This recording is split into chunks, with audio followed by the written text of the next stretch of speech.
ভারতে NEET Yuji বা মেডিকেলের ভর্তি পরীক্ষার প্রশ্ন ফাঁসের প্রতিবাদ এবং শিক্ষামন্ত্রী ধর্মেন্দ্র প্রধানের পদত্যাগ দাবিতে টানা ৩৫ দিন ধরে দিল্লির যন্তর মন্তরে আন্দোলন চালিয়ে যাচ্ছে ককরোচ জনতা পার্টি বা সিজেপি।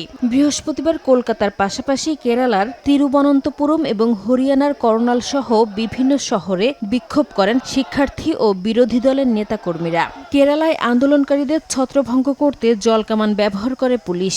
বিক্ষোভের জেরে যন্তর মন্তরের ১.৫ কিলোমিটার এলাকায় সাময়িকভাবে মোবাইল ইন্টারনেট বন্ধ রাখা হয়। সহিংসতার আশঙ্কায় দোকানপাট ও রেস্তোরাঁও বন্ধ রাখা হয়। দিল্লিতে সাংবাদিকদের সঙ্গে কথা বলতে গিয়ে সিজেপি প্রধান অভিজিৎ দীপকে বলেন, কেন্দ্রীয় সরকার দ্রুত পদক্ষেপ না নিলে চলমান আন্দোলন শুধু শিক্ষামন্ত্রীর পদত্যাগের দাবিতে সীমাবদ্ধ থাকবে না। শিক্ষার্থীদের দাবি পূরণ না হলে আন্দোলনের পরবর্তী কর্মসূচি আরও কঠোর হতে পারে বলেও জানান তিনি।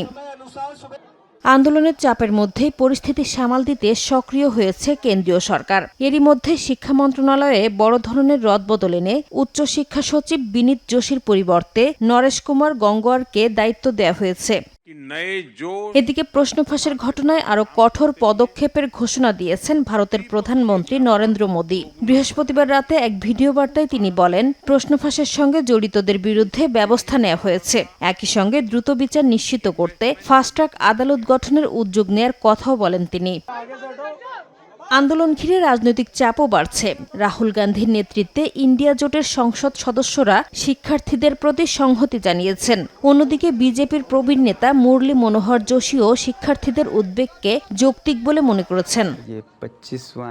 বিক্ষোভ কর্মসূচির মধ্যে ২৬ দিনের অনশন ভেঙেছেন সমাজকর্মী সোনম ওয়াংচুক।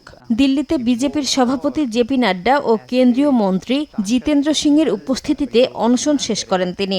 এ সময় আন্দোলন শান্তিপূর্ণ রাখার আহ্বান জানিয়ে ওয়াংচুক অভিযোগ করেন, একটি মহল আন্দোলনের সুযোগ নিয়ে সহিংসতা উস্কে দেওয়ার চেষ্টা করছে। এদিকে চলমান বিক্ষোভের মধ্যে ভুয়া ও বিভ্রান্তিকর তথ্য ছড়ানোর অভিযোগে পাকিস্তান ভিত্তিক প্রায় ৪৮০টি সোশ্যাল মিডিয়া অ্যাকাউন্ট শনাক্ত করে ব্লক করেছে দিল্লি পুলিশ। নাসরিন রুমি, সময় সংবাদ।